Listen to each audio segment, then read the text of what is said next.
Sinisisi ni PNP Chief Ronald Bato de la Rosa ang media sa usapin ng umuning extrajudicial killings. Giit niya walang EJK at tanging media lang ang gumagamit ng salitang ito. Mali rin daw ang inilalabas na bilang ng mga napatay sa kampanya kontra droga ng gobyerno na binanggit din ni Vice President Leni Robredo sa inilabas niyang video para sa United Nations. Live mula sa Quezon City, may report si Mariz Umali. Mariz. Yan nga, Kara at Rafi, ang pakiusap ni PNP Chief Director General Ronald Bato de la Rosa sa publiko at maging especially sa media, no, na huwag nang gamitin ang kataga o ang terminong EJKs o ang extrajudicial killings. Hindi raw ito totoo at tanging media lamang ang gumawa nito. Sa media, ibinuhos ni PNP Chief Director General Bato de la Rosa ang pagpapaliwanag tungkol sa extrajudicial killings. So kalimutan nyo yung GK, huwag nyo gamitin yan dahil hindi naman talaga sponsor ng state yung killing na yan. Give me one single presentation that the PNP is using the term EJK. No, it is the media that is insisting to use the term EJK. Let's face it, that's true. Sinusubo po ninyo sa amin yung term na yan, yung EJK na yan. Kasi gusto ninyo palabasin talaga, hindi no kayo lahat ha, gusto ng ibang sektor ng media na palabasin na state-sponsored yung killing na yan. Ako po mismo, hindi ko masikmura yan na ako mismo mag-utos na patayin yung tao na yan. Hindi rin daw totoo na may 7,000 cases ng extrajudicial killings. Sa datos ng PNP, mula July 1, 2016 nang umupo sa Malacanang si Pangulong Duterte hanggang March 24 ng taong ito, may 6,011 homicide cases daw. 23.2% o 1,398 cases ang napatunayan drug-related. 828 cases o 13.8% walang kinalaman sa droga. At ang 63% o mahigit 3,000 kaso iniimbestigahan pa rin. Matatandaan sa video message ni Vice President Leni Robredo sa United Nations, pinuna nito ang nagaganap na extrajudicial killing sa bansa at may 7,000 tao na raw ang namamatay kaugnay ng kampanya ng Duterte government laban sa droga. Mataas yung respeto namin sa kanya bilang Vice Presidente, pero gusto lang namin na makorek yung sinasabi niya. Para na rin naman sa kanya yan. She is the Vice President. So kailangan tama talaga yung lalabas na data galing sa kanya. Sir, tinutulungan namin siya na makorek. Okay, sir, kung kinokorek natin si Vice President, sino po sa tingin nyo is at fault kung bakit siya nabigyan ng maling information? Merong nagbibigay, hindi ko alam. Tanungin mo siya kung saan galing yung information niya. Pati yung sa palit ulo, kung saan kaninong version yan. Hindi raw itinatanggi ng PNP na may mga pulis na hindi sumusunod sa tamang paraan. Iniimbestigahan naman daw ang mga ito. May 70 na pulis na nga raw ang nakasuhan at marami pa ang susunod. Pinakamarami raw sa National Capital Region.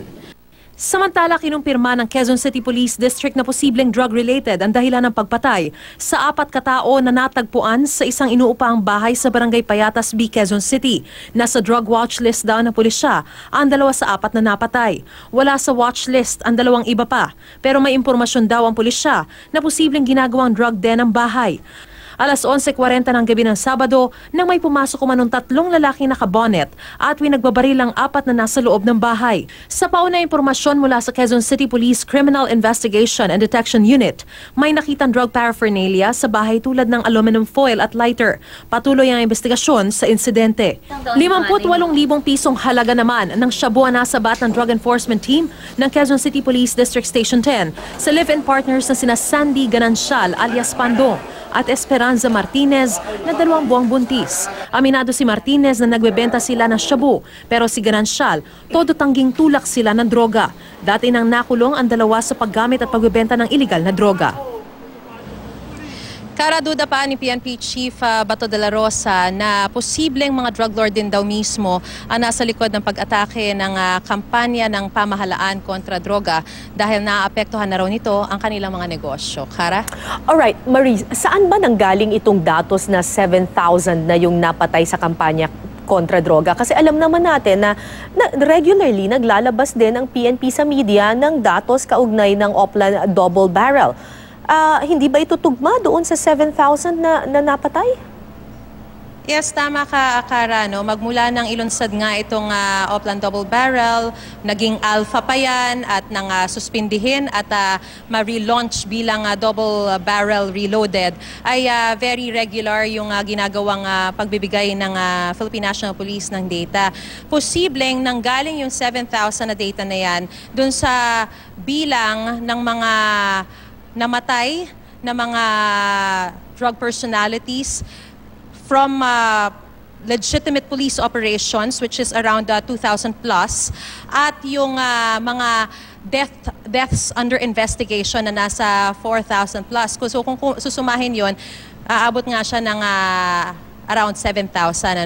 Pero ang nililinaw ng PNP, especially dun sa kanilang presentation kanina, na 6,011 lamang yung kanilang na italang homicide cases. At yung deaths under investigation na ito ay not necessarily all drug-related. As a matter of fact, kanina talagang inisa-isa nila kung ano-ano yung mga posibleng bumubuo dun sa mga deaths under investigation na yon at iba't ibang mga klase ng krimen ito.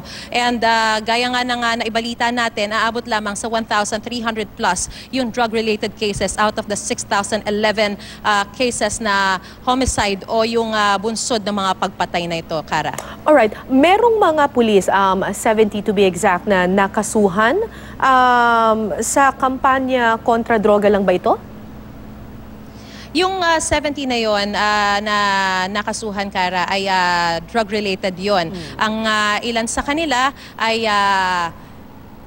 gumagamit, yung iba naman ay na pag-alaman na nagtutulak ng droga. Merong iba rin na mga sangkot sa possession of these illegal drugs. At ang iba naman sa mga operations na isinagawa ay posibleng involved din sa mga illegal transactions o yung mga illegal drug-related cases. So iba-iba yung mga kumbaga yung gravity nung cases na ito, pero yun nga, ang sinabi sa atin ay naka-file na tong cases na ito, and as a matter of fact, yung 215 naman na natagpuan o nadiskubre na involved sa drug cases o nagpositibo sa droga ay sumasailalim na sa summary dismissal proceedings, Kara. Maraming salamat, Marizo Mali.